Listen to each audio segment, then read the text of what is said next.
El 26 de octubre de 1553, Miguel Servet fue declarado culpable de herejía y condenado a morir en la hoguera.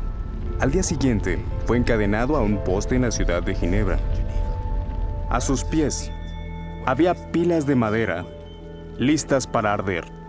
¿Qué crimen había cometido? Servet amaba las verdades de la Biblia, pero se daba cuenta de que lo que había aprendido en ella no coincidía con las enseñanzas de la Iglesia. Miguel Servet murió lentamente, pero nunca dejó de creer que la Biblia era la palabra de Dios. Aquella no era la primera vez en que se utilizaba el fuego para disuadir o destruir a quienes amaban la Biblia y sus enseñanzas. A través de la historia, la Biblia ha sido blanco de ataques.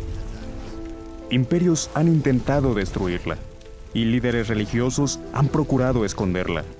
Pero aún bajo amenaza de muerte y ante la oposición, muchos han arriesgado su reputación y la vida con tal de protegerla.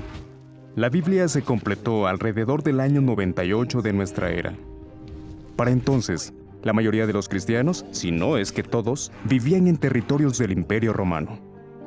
En el año 284, comenzó el reinado del emperador romano Diocleciano. El Dr. Peter Williams trabaja en el Centro de Investigación sobre Temas Bíblicos Tyndale House. Roma no era tolerante con las personas que no fueran partidarias de la religión romana. Diocleciano instigó una persecución organizada en contra de los cristianos. Quizás estemos hablando de la persecución más sistemática que cualquier emperador romano haya emprendido. Diocleciano tampoco toleraba los libros de los cristianos, por lo que deseaba destruir tanto las Biblias como las copias de los libros bíblicos. Se trató de un intento formal de destruir el cristianismo. Dublín, Irlanda. Ante semejante oposición, pudiera parecer imposible que la Biblia y el cristianismo sobrevivieran. ¿Cómo pudieron los escritos bíblicos superar ataques tan intensos? Aquí en Dublín empezaremos a descubrirlo. Me reuniré con Jessica Baldwin, la responsable de administrar las colecciones de la biblioteca Chester Beatty. Esta biblioteca alberga 3 papiros muy importantes, conocidos como P45, P46 y P47, que se cree que datan del siglo III. Son algunos de los manuscritos más antiguos del Nuevo Testamento. Este es el papiro Chester Beatty número 2, que también se conoce como P46.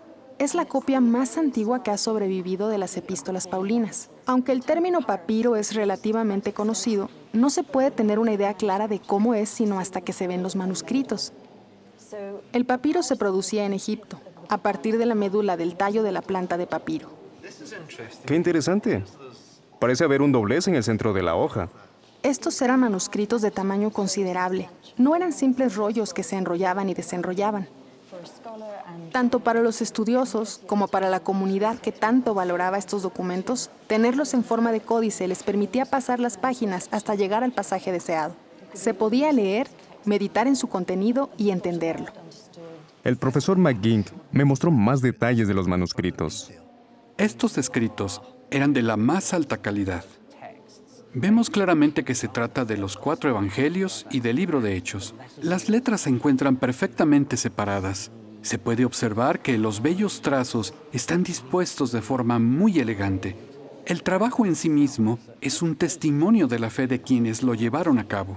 Era una tarea muy significativa, una que debía realizarse con seriedad y precisión, sin dejar de lado la belleza. Sobrevivieron porque estaban bajo tierra, dentro de un jarrón de cerámica. Es obvio que alguien cuidó muy bien de los manuscritos. De otra forma, no estarían en estas condiciones. Quien quiera que los haya protegido, demostró que amaba la Biblia. Ahora bien, a medida que pasaron los siglos, la Biblia enfrentó nuevos ataques. Inglaterra. Tyndale fue la primera persona que hizo el esfuerzo de traducir la Biblia al inglés a partir de las lenguas originales. Tyndale nació a finales del siglo XV, en la zona de Gloucestershire. Luego, En Oxford se formó como sacerdote. En el siglo XV había enconada oposición a la idea de que la palabra de Dios estuviera al alcance del pueblo en general. La gente escuchaba la Biblia en latín en la iglesia donde el sacerdote la traducía para ellos, pero no tenían acceso a ella directamente. A Tyndale no le permitieron trabajar en su traducción en Inglaterra. Pidió permiso al obispo de Londres para traducir el Nuevo Testamento al inglés a partir del griego, el texto original, pero no se lo concedió. Londres, Inglaterra. La oposición a que se tradujese la Biblia era tan fuerte que Tyndale escribió tiempo después que no había lugar en Inglaterra donde hacerla. Con la ayuda de mercaderes que apoyaban su causa, Tyndale huyó hacia Alemania, donde le sería más fácil trabajar en su traducción al inglés del Nuevo Testamento. Para 1525, la traducción estaba completa, lista para imprimirse. En la Biblioteca Británica, en Londres, averiguaremos qué ocurrió más tarde. La doctora Karen Limper Hertz, conservadora principal, nos hablará sobre eso. Esta es una copia única de la primera edición del Nuevo Testamento de Tyndale, impresa en Colonia en 1525. El fragmento de Colonia es el único ejemplar conocido. Que se trate de un fragmento indica que traducir era arriesgado. Después de beber varias copas, el encargado de la imprenta le contó a alguien que estaba imprimiendo un Nuevo Testamento proluterano en inglés para un hombre de apellido Tyndale. Eso llegó a oídos de las autoridades y se hizo una redada en la imprenta. Tyndale y sus socios huyeron, así que esto es lo único que queda hoy. Se fueron por el río Rin hasta Worms. Solo pudieron producir una parte de Mateo. Su trabajo era muy peligroso. Las primeras copias completas de la traducción de las escrituras griegas cristianas de Tyndale se imprimieron en Worms, Alemania, en 1526. La tirada fue de al menos 3.000 ejemplares. Amberes, Bélgica.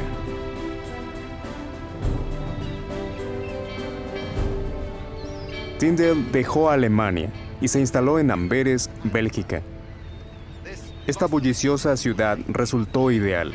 Gracias a su próspera industria en el campo de la impresión y a su transitado puerto, sería fácil que los libros llegaran hasta los lectores en Inglaterra. El profesor Guido Lattre se ha ofrecido amablemente a guiarme por las mismas calles en las que Tyndale quizás haya caminado hace unos 500 años. Tyndale vio que aquí las personas comunes tenían acceso a la Biblia en holandés y deseaba que la gente de Inglaterra tuviera la misma oportunidad. Si alguien quería contrabandear Biblias a gran escala, disponía del puerto marítimo más grande del norte de Europa. Claro, no era fácil esconder artículos voluminosos o en grandes cantidades, así que traían las pequeñas hojas a lugares como este, a bodegas subterráneas. Entre las páginas de libros más grandes que no estuvieran prohibidos, escondían las hojas pequeñas de la traducción de Tyndale. Al llegar a Londres, alguien podía identificar los libros y decir, «Ajá, es en estos libros donde debo buscar para encontrar las hojas sueltas de la Biblia de Tyndale». Había unas 30.000 copias de la Biblia de Tyndale para el tiempo de su muerte. Tyndale fue un gran hombre, audaz, valiente, dedicado. Se arriesgó muchísimo, y eso es algo que nunca deberíamos olvidar. Billboard, Bélgica.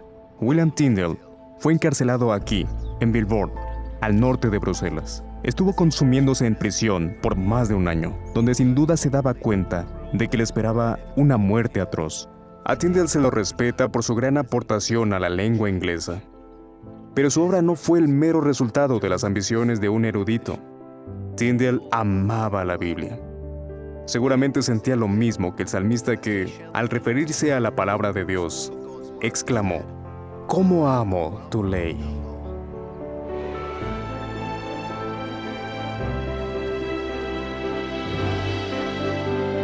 Norte de España.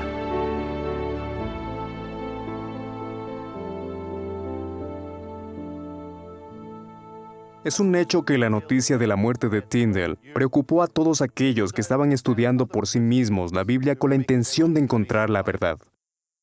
Uno de ellos fue Miguel Servet, de quien hablamos al principio. Nació aquí, en la región de Aragón, en el norte de España. Hemos viajado hasta Villanueva de Sigena para conocer más sobre Servet. Sergio Baches es el director del Instituto de Estudios Sigenenses Miguel Servet, que administra un museo cuya sede es la casa donde se cree que Servet creció. Estamos hablando de un joven familiarizado con los principales conflictos religiosos de su época, los cuales influyeron en los puntos de vista que adoptó con respecto a temas sensibles dentro del cristianismo, tales como el dogma de la Santísima Trinidad. Así que él decidió ir al origen. Sí, Servet pensaba que la verdad debía encontrarse en la Biblia. El doctor Marion Hillard ha publicado diversos trabajos sobre Miguel Servet. Servet fue a Toulouse a estudiar leyes, probablemente a instancias de su padre. Aquella ciudad era un lugar lleno de restricciones, y leer la Biblia también estaba prohibido, pero se puso a estudiarla a fondo. Servet era un pensador, y en sus días, de lo que la gente hablaba en las calles y en todos lados, era de religión. En 1531, Servet publicó su primer libro, De errores acerca de la Trinidad. En él cuestionó las enseñanzas de la Iglesia acerca de la identidad de Dios y de Jesús. Después escribió: en la Biblia no hay menciones a la Trinidad. Nosotros conocemos a Dios no por nuestras orgullosas concepciones filosóficas, sino a través de Cristo. En sus escritos, Servet citó o hizo referencia a por lo menos 52 de los 66 libros de la Biblia. Es indudable que Miguel Servet valoró las enseñanzas bíblicas por encima de todas las demás. Servet fue arrestado y acusado de herejía. Su caso es un claro ejemplo de fanatismo religioso y de crueldad. Se pedía que fuese castigado, y en aquel entonces, el único castigo que se podía concebir era la muerte. Lo que motivó a Servet fue la búsqueda de la verdad, la necesidad de que se restituyera el cristianismo hasta sus orígenes. Se ha dicho mucho sobre las ideas de Servet, pero lo que queda claro es que tenía una insaciable sed de la verdad bíblica. Él escribió: desde el cielo nos ha sido dado un libro para que investiguemos en él a Dios. La historia está llena de relatos de personas que arriesgaron o dieron la vida con tal de leer, traducir o entender la Biblia.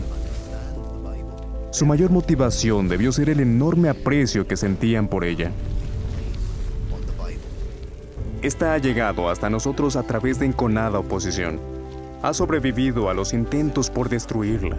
El solo hecho de traducirla se ha considerado un crimen. En efecto, aquellos que quisieron leerla y entenderla a menudo fueron castigados con la muerte. A pesar de feroz oposición, la Biblia, con toda su sabiduría, ha perdurado hasta el día de hoy y sigue transmitiendo fielmente las palabras de sus escritores. Con razón, tantas personas atesoran la Biblia.